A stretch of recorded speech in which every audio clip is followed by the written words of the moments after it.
We're back, and today we're having a conversation, a very important conversation about Castlevania Nocturne. And is Castlevania even an anime, or is it a cartoon? So, without further ado, let's go ahead and talk about it. Now, if you're like me, you probably didn't know that Castlevania Nocturne Season 2 came out on the 16th. Honestly, I only knew because I saw clips on TikTok, which, by the way, a moment of silence for TikTok. Rest in peace. But yes, I didn't know Season 2 of Castlevania Nocturne came out. So as soon as I found out, I went in and I binge watched it. I'm done. This is not a review, but yes, solid 8 out of 10 anime. If it's an anime, right? Because that's the topic of this video. Is Castlevania an anime? Now, every season of anime, I always go and look at every single anime that's coming out. And as you can see right here, I use LabChart. Well, Castlevania is not on this list, right? So that will kind of give you a hint that at the very least, according to this website, it's not considered an anime, right? Also, if you go to like my anime list, it's the same thing, right? Where if you go through this list, it's not considered an anime. They don't list it here, right?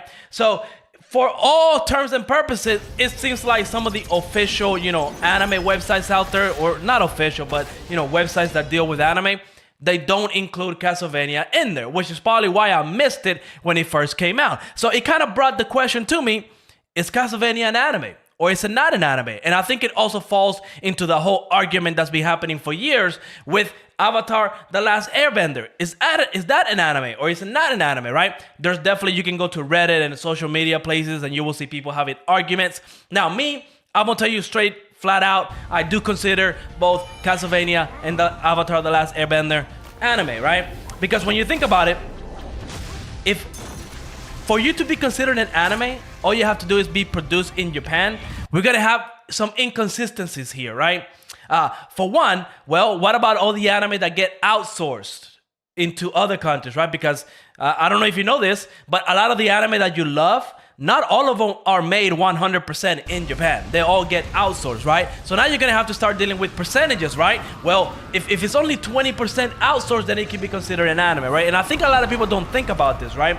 For example, we also have The Daily Life of the Immortal King, right? This is considered an anime. But this was produced in China by a Chinese studio, which again is kind of like the situation that's happening with Castlevania right now, right? Where we see that Castlevania is a Japanese intellectual property, right? Castlevania, the famous video game from like the 80s or mid-90s, right? It's a very famous IP. Well, that's a Japanese IP that just got made into an anime by a American studio, right? That's the only difference really between what's going on with Castlevania and The Daily Life of an Immortal King, even though one of them is considered an anime and the other one is not. And the origin studio that produced this anime is from a whole different country that's not Japan, right? So I feel like right there's an inconsistency, right? But then we can also look at something like Solo Leveling, right? When you think about Solo Leveling, yeah, I don't think anybody argues that Solo Leveling is an anime. Now, of course, Solo Leveling is being made by a Japanese studio, but here's the kicker. Solo Leveling, I mean, we all know it's not an actual manga, right? Like, it's not like a Japanese manga. It's adapting a Korean manga, right? So it's essentially like just a Korean manga made by a Korean author for Koreans, right? And it's just that a studio made some sort of deal with the author. They got the rights to make the anime, and they're making the anime in Japan. So is that considered an anime, right? Because again, the source material is not even from Japan. So where do we draw the line here, right? And I think that's the discussion that a lot of people, when they're having this, type of arguments, they don't take into consideration, that they don't actually know the definition of an anime, right? Because no matter how you try to slice it, there will always be some sort of inconsistency. And if you have inconsistencies in the definition of the thing that you're trying to define, well, it doesn't really make a lot of sense. And honestly, I would love to know, for example, if somebody that, is from Japan or at the very least lives in Japan, how do they tackle this type of situation? Like, I'm sure they're not arguing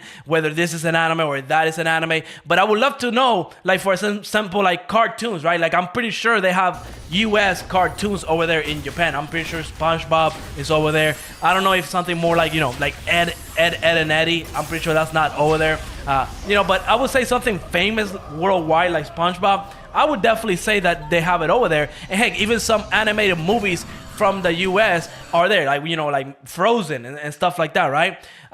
What would they call those movies? Would they call them like actual movies, or are they going to refer to them also like anime, right? Like if you're gonna hang out with your friends and you want to go watch Frozen, how are they gonna say that? Like, are they gonna go like, hey, let's go watch this new anime movie Frozen that came out in theaters, you know, 2 weeks ago?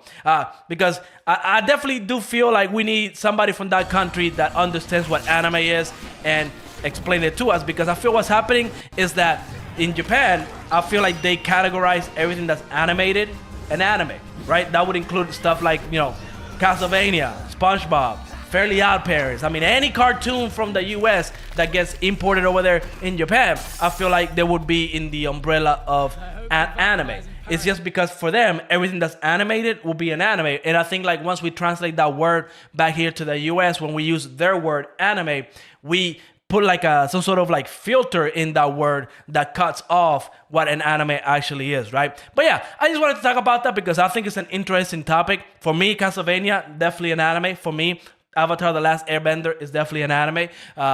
And yeah, that's just my opinion. That's just what I think.